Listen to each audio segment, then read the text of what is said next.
अस्सलाम वालेकुम नाज़रीन, मेरठ खां मोहम्मद अली शेख जी ख़बर ॾींदा हलूं। Human rights unity foundation Pakistan पारां मेरठ भरिसां ॻोठ मिठो जतियाल में जागरता सेमिनार कोठायो वियो। सेमिनार में ह्यूमन राइट्स यूनिटी फाउंडेशन जे मरकज़ी चेयरमैन एडवोकेट इलाही बख्श मैतलो, मरकज़ी जनरल सेक्रेटरी अब्दुल मजीद मैतलो, आपा ज़ुबैदा घांगरो, सूबे सिंध जे सदर नज़ीर हुसैन यामड़ो, सिंध जी जनरल सेक्रेटरी अरबाब जतियाल समेत मरकज़ी ऐं सूबाई क़यादत शिरकत कई। सेमिनार में मेहड़ जे मुख़्तलिफ़ सियासी समाजी ऐं सिविल सोसाइटी सां लाॻापियल माण्हुनि शिरकत कई।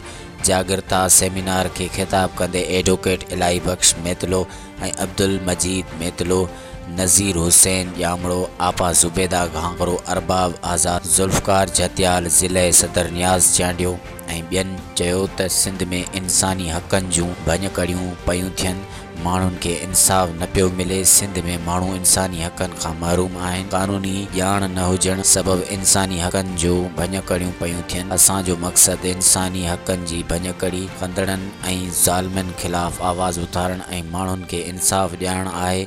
जिते ज़ुल्म थींदो उते पहुचंदासीं। हिननि वधीक चयो त जिते बि इंसानी हक़नि जूं भञकड़ियूं थियनि थियूं उते माण्हू ज़ुल्म ख़िलाफ़ ढाल बणिजी वञनि। सरकार माण्हुनि खे क़ानूनी सहूलतूं ॾेई इंसानी हक़नि जी भञकड़ी कंदड़नि खे सख़्त सज़ाऊं ॾिनियूं वञनि त जीअं सिंध में इंसानी हक़नि जी भञकड़ियुनि खे रोके सघिजे। उन मौक़े ते अरबाब आज़ाद जतियाल ऐं मरकज़ी अॻुवाण पारां ग़रीबनि में गरम कपिड़ा तक़सीम कया विया ऐं आयल महिमाननि खे अजरक ऐं टोपियुनि जा तोहफ़ा पिणु ॾिना विया।